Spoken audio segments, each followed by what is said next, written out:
Bonjour à tous, je vous retrouve pour une courte vidéo. Cet après-midi, j'en ai fait décider d'installer un petit câble USB au bon endroit sur la Tesla pour recharger facilement mon téléphone.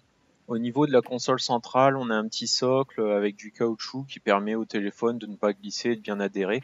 Et en dessous, on peut glisser assez discrètement un petit câble USB pour faire une sorte de station d'accueil. Donc chez moi, il me restait deux câbles que j'ai pas utilisés. Donc le premier, manque de bol, le coude est trop gros. Donc j'en ai un deuxième en stock, j'espère que ça va aller mieux.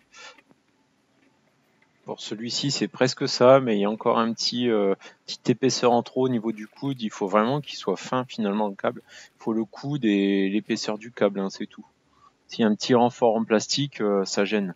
Donc je vais simplement essayer de le découper, de retirer le petit morceau à la maison avec un couteau.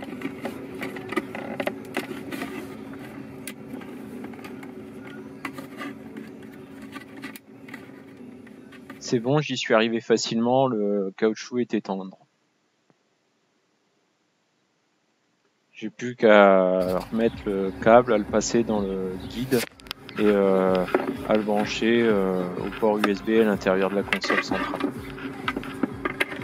On met la petite bordure qui permet de bien maintenir le câble et de poser le téléphone, donc il suffit de la glisser de droite à gauche.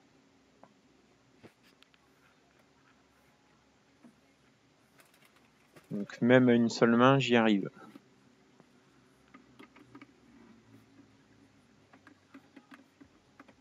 Donc ensuite, il n'y a plus qu'à reposer le petit revêtement en caoutchouc.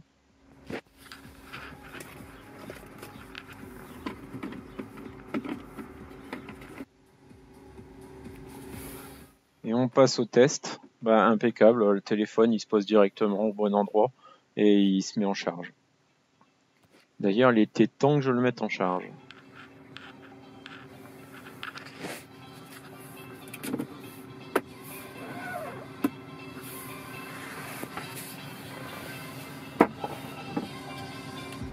Donc pour info, mon téléphone ne fait pas de recharge par induction, sinon il existe aussi une petite plaque qu'on peut passer pour faire une charge par induction.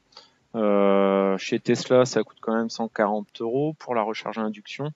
On trouve à peu près le même, enfin un équivalent sur Amazon ou AliExpress pour 30-40 €. Ensuite, pour ce qui est des câbles officiels, 16 €, je trouve que c'est pas donné pour un petit câble, parce que j'ai eu le même, les miens, il me semble, je les ai payés à 1 €, et j'en ai deux, et l'autre, il est pas perdu, puisque à l'arrière, il servira pour les enfants. Donc vous avez vu, l'important c'est qu'il soit coudé, pas très épais, et que le connecteur soit suffisamment long pour pouvoir pour dépasser et pouvoir connecter votre téléphone dessus. Bon, ce qui est certain, c'est qu'on aurait simplement aimé que le câble soit fourni avec la voiture. C'était le cas avant, mais sûrement des petites économies de bout de chandelle. Là, on parle d'1 € ou deux, puisque les Chinois arrivent à nous le vendre à ce prix-là. Allez, admettons, celui de Tesla est de meilleure qualité, on va dire 3 €. Merci d'avoir regardé cette vidéo et à bientôt.